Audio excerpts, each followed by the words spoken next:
Hello and welcome to the Red Phone Zone. This is a Confessions on Predators by me, Ethan. Last year we got word that 20th Century Fox was planning on doing a prequel to Predator. 20th Century Fox, the company being the one that constantly screwed up franchises over the last 20 years. I heard this and only really one thing came to mind. You son of a bitch. Yeah. Then, Robert Rodriguez piped up and said that he was planning on producing this new Predator movie for 20th Century Fox. Me and a good deal of people sat up and perked up at the chance to see a better film come out of the Aliens vs. Predator movie franchise. And then Rodriguez sort of cleared the air a little bit and said the movie wasn't going to have the aliens in it. It was just going to be the Predators. And it was be more of a follow-up to the 1987 John McTiernan film Predator starring Arnold Schwarzenegger. I'll be back, Benny. Now, well, that certainly got the internet abuzz. I've been a fan of the Predator and Alien movies for some time, and after all, Alien was one of my favorite movies of all time, if you recall. Predator is one of those gems from the 1980s where you can see a good story, great effects, and a classic Schwarzenegger film together in one classic place. Now, I even grew to like Predator 2 after a few viewings, that all being said, we haven't had a straight, just regular Predator movie in about 20 years, and exactly 20 years at this point. Predator 2 came out in 1990, starring Danny Glover. And the next movie with the alien hunters, the Predators, came out was Alien vs. Predator, Aliens vs. Predator in 2004. AVP Requiem came out shortly thereafter in 2007, and then 20th Century Fox remained quite mum on the prospect of a new film showing the climactic battle between these two iconic alien races from great science fiction films of years past. Run away! Run away! I first saw the trailer for Predators many months ago and got very excited as it looked like one of the movies that was going to emulate more aspects of the first Predator film rather than have grandiose action sequences and big special effects. It was going to deal more with the isolation and sort of the creepy vibe that came from that first Predator film. Now, while I'm happy to say that Predator's director Nimrod Amtal delivered a darn entertaining movie without sacrificing the usual character development or emotion for a snazzy special effects sequence, I did never see his other film that he recently did called Armored. I may have to track it down now, although I've heard some mixed things about it.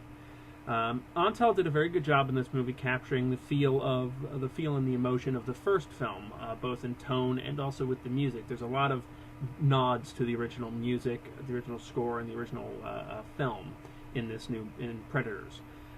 There's none of them are. I want to make it a point to say that none of them are kitschy. So there's none of those obligatory scenes of "you're one ugly mother" or "what the hell are you" type of dialogue that we'd expect out of a sequel like this. It's like, oh, hey, that's a throwback to the original.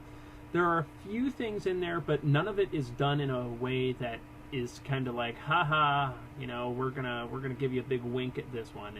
It's more like, yep, that's a subtle reminder of the first movie, but this is its own film. So, Wonder of Wonders, this movie is actually pretty decent. Is it an Oscar caliber film? Not really, no. The original Predator got an Academy Award nomination for Best Effects, but this movie probably doesn't pave any new ground for the visual or makeup effects industry, but it's certainly an entertaining movie. With the subpar summer movies this year, this is a rather nice change of pace, I feel. It's in that it's actually not painful to sit through, and it didn't make me want to gouge out my own eyes with a rusty spoon. The last thing I do want to talk about real quick is Adrian Brody, the star of Predators. Anyone who knows this actor knows he's an Academy Award-winning actor. He won for a film called The Pianist several years back.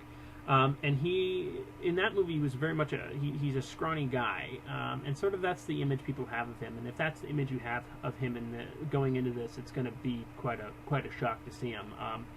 He really worked out for this movie, and it's he plays a loner mercenary that's really likable kind of character. And that has some history and whatnot about basically not playing well with others. He manages to take this character and make him very, very emotional and very, and very personable.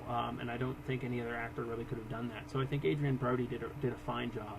As I was watching the movie, I kept thinking that if he looked like that in The Pianist, I would have basically thought he could have single-handedly killed all of the Nazis and ended World War II entirely. Leave anything for us? Just bodies. He makes a great turn, really, as this likable loner mercenary, and I felt, was adequately badass and believable in the role. As always, he's a treat to watch. So, he's quite good, and if anyone really had doubts of him being a quote-unquote action star, this really isn't an action movie. It's an action movie in the same sense that the first Predator movie was an action movie. There's none of this, I'll be back.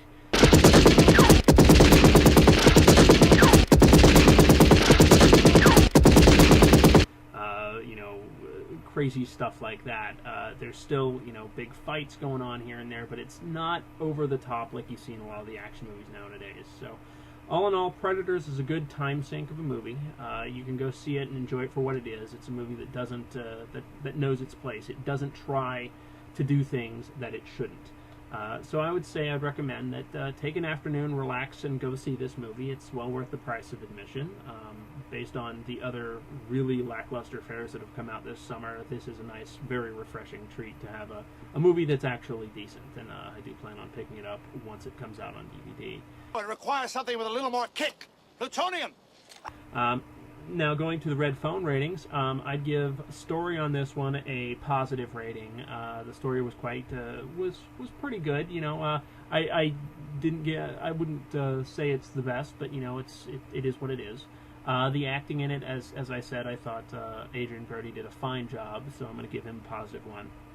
The production on the movie, I really didn't think the movie broke any ground as far as production. There are a few set pieces that I think could have been done a little bit better, and the whole place is the jungle, and it sort of is just the jungle, So I'm going to go ahead and give that a -1 on that. Direction on the movie I thought was good. I'm going to give that a positive.